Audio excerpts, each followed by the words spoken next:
Waalaikumsalam. Innal hamdalillah nahmaduhu wa nasta'inuhu wa nastaghfiruh wa na'udzu billahi min shururi anfusina wa sayyiati a'malina. Man yahdihillahu fala mudilla lahu wa man yudlil fala hadiya lahu. Ashhadu an la ilaha illallah wahdahu la sharika lahu wa ashhadu anna Muhammadan abduhu wa rasuluh sallallahu alaihi wasallam, amma ba'd. Ya ayyuhal muslimun wa ya ayyuha talabatal ilm rahimani wa rahimakumullah. Segala puji hanya milik Allah subhanahu wa ta'ala. Ialah Allah, zat yang masih senantiasa melimpahkan rahmatnya, karunia, kebaikannya kepada diri-diri kita. Ialah Allah yang masih senantiasa menanamkan benih dari benih-benih kebaikan pada umat ini yang akan mereka gunakan. Alhamdulillah. Sebagaimana hadis dari baginda Nabi alaihi salatu wassalam, la yazalu Allahu yaghrisu min hadhihi al-ummati gharsan yasta'milu. Allah subhanahu wa ta'ala akan senantiasa menanamkan benih-benih kebaikan pada umat ini yang Allah akan menggunakannya.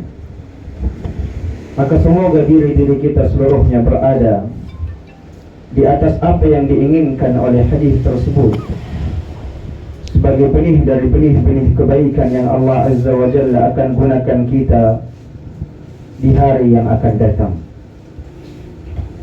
Maka adik-adikku sekalian, teman-teman panitia, guru-guru kami, semoga Allah Azza wa Jalla menjaga kalian. Ketahuilah bahwasanya menuntut ilmu bukanlah perkara yang mudah. Menuntut ilmu adalah ibadah yang terpanjang, dan ini harus kalian pahami. Al-Imam Ahmad ibn Hanbal ketika ditanya oleh sahabat-sahabat beliau rahimahumullah, Al-Imam Ahmad mengatakan, ila mata? Disampaikan kepada Al-Imam Ahmad, ila mata? Sampai kapan engkau akan menuntut ilmu, wahai imam?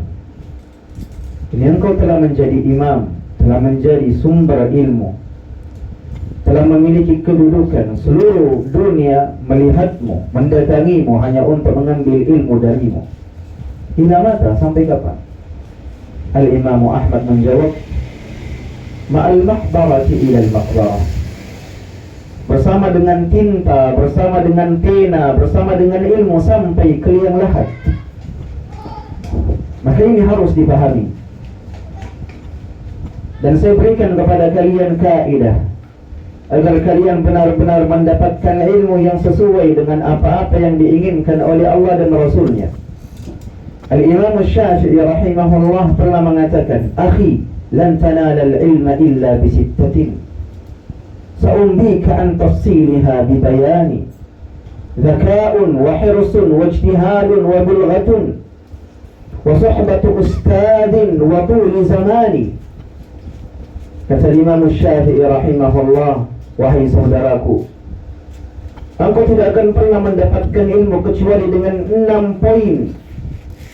Engkau tidak akan pernah mendapatkan ilmu kecuali dengan 6 pondasi, 6 pegangan, 6 prinsip yang aku akan mengabarkan kepadamu tentang rinciannya dengan penjelasan. Yang pertama adalah zakat. Engkau harus punya kecerdasan, mudah dalam memahami, dan kecerdasan diraih dengan hirus, semangat. Dan ini yang kedua, semangat dalam belajar, semangat dalam memurajaah, semangat dalam mengumpulkan ilmu. Dan yang ketiga, ijtihad, kesungguhan untuk benar-benar menuntut ilmu dalam keadaan apapun. Dan yang keempat adalah bulghah, adanya harta walaupun sedikit yang kalian pegang sebagai bahagian dari hal-hal yang engkau habiskan, yang engkau gunakan untuk duniamu. Dan yang kelima, suhbatu ustad, bersama dengan ustad, melazimkan diri dengan ustad, mengikat diri dengan guru. Dan yang keenam, tul zaman, panjangnya waktu dalam kalian menuntut ilmu. Ilmu bukan pekerjaan yang mudah, bukan pekerjaan yang singkat. Ia adalah ibadah yang terpanjang yang Allah Azza wa Jalla berikan kedudukan pada seluruh penuntut-penuntut ilmu. Makanya telah benar ungkapan salah seorang penyair. Kata salah seorang penyair, biqadri ma tata'anna tanalu ma tatamanna. Sesuai dengan kadar keletihan kalian, kesungguhan kalian, kalian akan mendapatkan apa-apa yang kalian harapkan.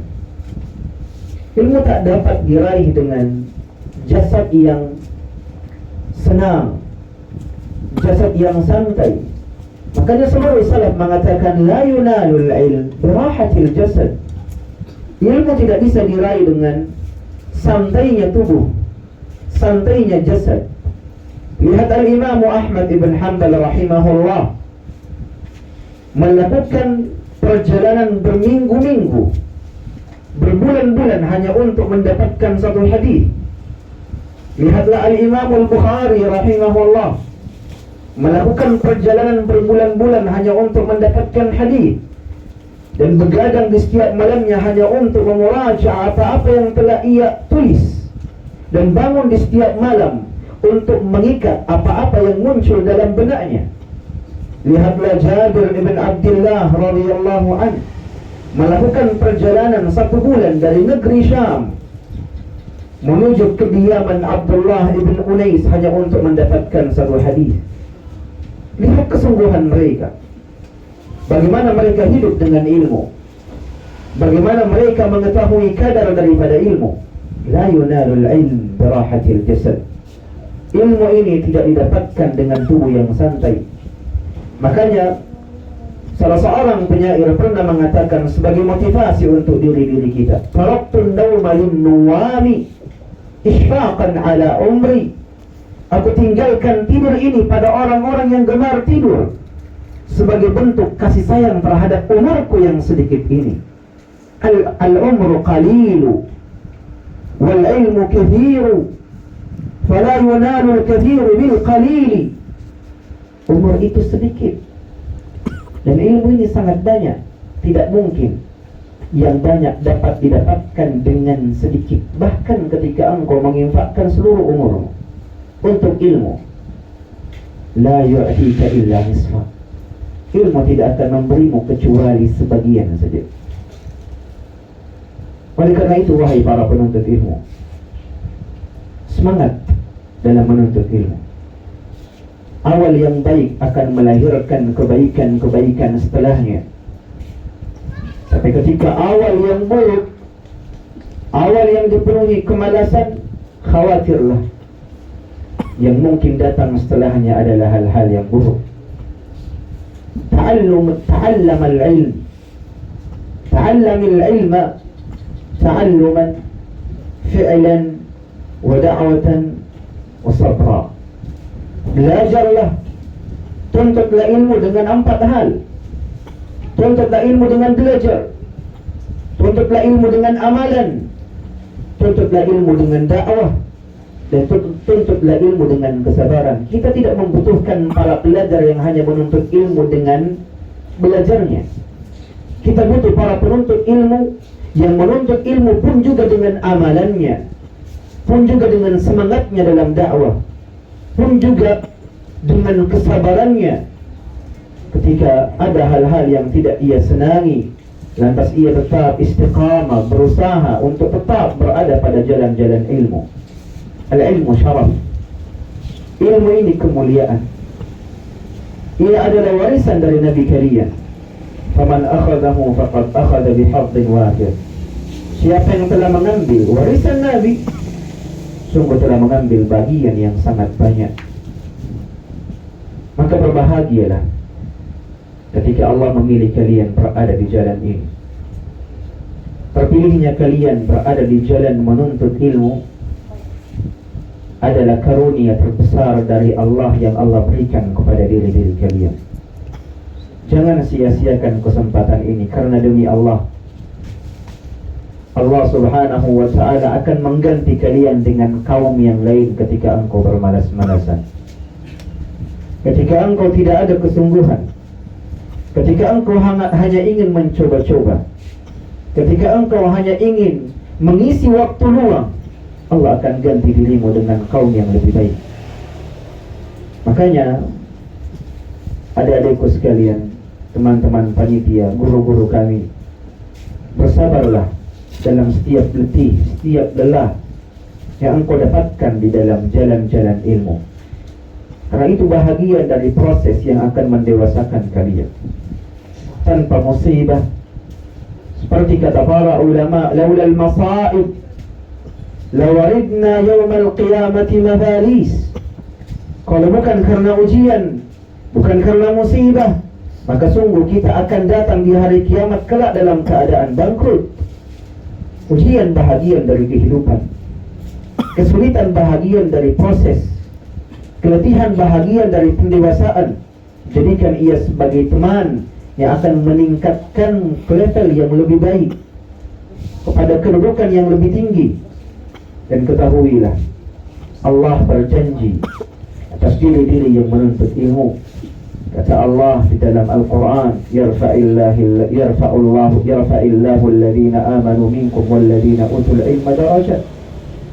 Allah akan mengangkat dari orang-orang beriman di antara kalian dan orang-orang berilmu di antara kalian beberapa derajat. Dan jangan pernah merasa engkau telah memiliki banyak ilmu.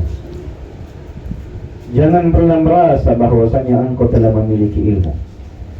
Semakin seseorang berilmu, semakin ia harus merasa dirinya adalah orang yang bodoh. Masih banyak ilmu yang belum ia dapatkan. Makanya mengapa Allah perintahkan kepada nabinya tentang satu perkara. Allah berfirman, wa qul rabbi zidni ilma. Katakan wahai Muhammad, mintalah wahai Muhammad, Rabbi, wahai Tuhanku, zidni ilma, tambahkanlah ilmu kepada diriku. Padahal Rasulullah manusia yang paling berilmu, manusia yang paling bijaksana, manusia yang sempurna dari seluruh sisi. Tapi Allah perintahkan pada dirinya untuk menambah satu hal yang tidak akan pernah sempurna pada diri seorang hamba. Apa itu? Ilmu. Setiap dari orang-orang berilmu ada orang-orang berilmu lagi di atasnya, sampai benar-benar ilmu itu sampai kepada Allah sebagai zat yang maha berilmu, yang ilmunya mencakup seluruh hal. Maka tak boleh ada kata sombong, tak boleh ada kata saya lebih baik dari orang lain, saya lebih baik dari teman-teman saya. Yang harus ada pada diri orang-orang yang berilmu, orang-orang yang benar-benar ingin menuntut ilmu adalah saling tolong menolong di dalam kebaikan. Dan jangan pernah cemburu dengan kecerdasan temanmu, akan tetapi berusahalah untuk menjadi orang yang sama, saling tolong menolong dalam kebaikan. Oleh karena itu, adik-adikku sekalian, rahimani wa rahimakumullah, bersyukurlah kalian ketika kalian terpilih menjadi santri-santri di rumah belajar ini. Rumah belajar yang insyaallah tabaraka wa ta'ala sesuai dengan namanya, ismun alal musamma hisnus sunnah, sebagai rumah belajar yang membentengi setiap diri dengan sunnah. Ia adalah benteng sunnah. Maka siapa yang berlindung di baliknya, maka ia akan terlindungi.